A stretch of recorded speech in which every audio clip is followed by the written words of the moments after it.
what we got wrong about Caitlin Clark. There is one thing I got wrong, or at least vastly underestimated, about Caitlin Clark's impact on the WNBA. There is also one thing that I think almost everyone got wrong about the WNBA's reaction to Caitlin Clark and her impact on the league. The WNBA playoffs begin Sunday. Clark's Indiana Fever are tentatively scheduled to take on the Connecticut Sun in a best-of-3 series.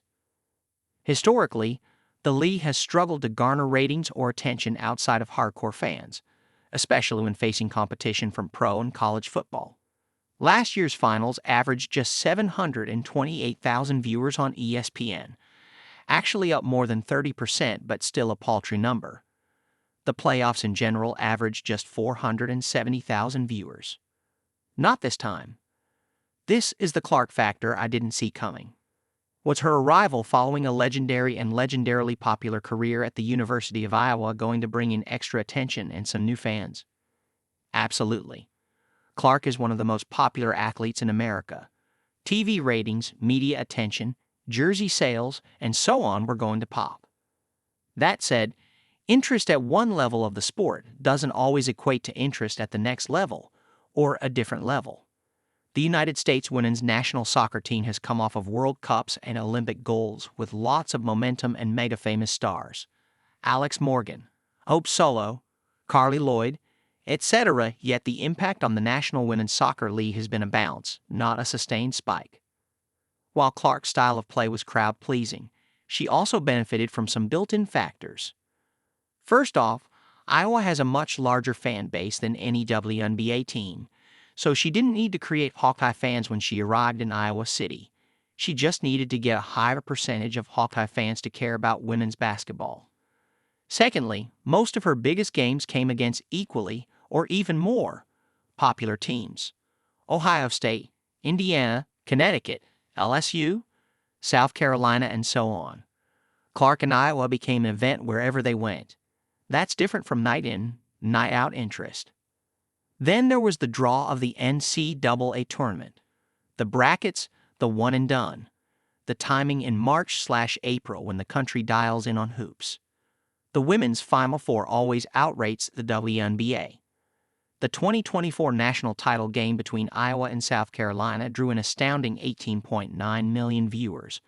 But how many of them would follow Clark through a prolonged regular season in the WNBA without the drama of March Madness? Would they watch some humdrum July game? Well, a heck of a lot of them did. The ratings growth for the WNBA this year was almost unfathomable. ESPN reports that it averaged 1.2 million viewers for its games, up from 440,000 a year prior. By comparison, the NBA's average rating last season for games on ESPN and TNT was 1.56 million. Some 3.44 million watched the WNBA All-Star Game versus 5.5 million for the NBA All-Star Game. The Fever alone garnered 5 games with more than 2 million viewers and 18 with more than a million. This wasn't just Sunday afternoons on ABC either. A Friday night game on August 30 against Chicago drew 1.6 million to ION, easily the largest audience in the low-profile cable network's history. 2 games on NBA TV recorded 600,000 or more viewers. The Clark fans came and didn't leave. They followed every game. Some of them, no doubt, began watching other teams as well. Yes, Clark was the main draw, but more people today know the brilliance of A'ja Wilson and Breanna Stewart than they did a year ago. It suggests that while Fever playoff ratings could set new records, there may be a sustained and extended boost for all postseason games that goes far beyond any reasonable expectation, mine in particular, of what Clark was going to deliver. Now, to the part that seemed to trouble the league and many of its fans. Clark demanded huge attention and sellouts everywhere she went. With it came some understandable resentment from the returning players and many longtime fans.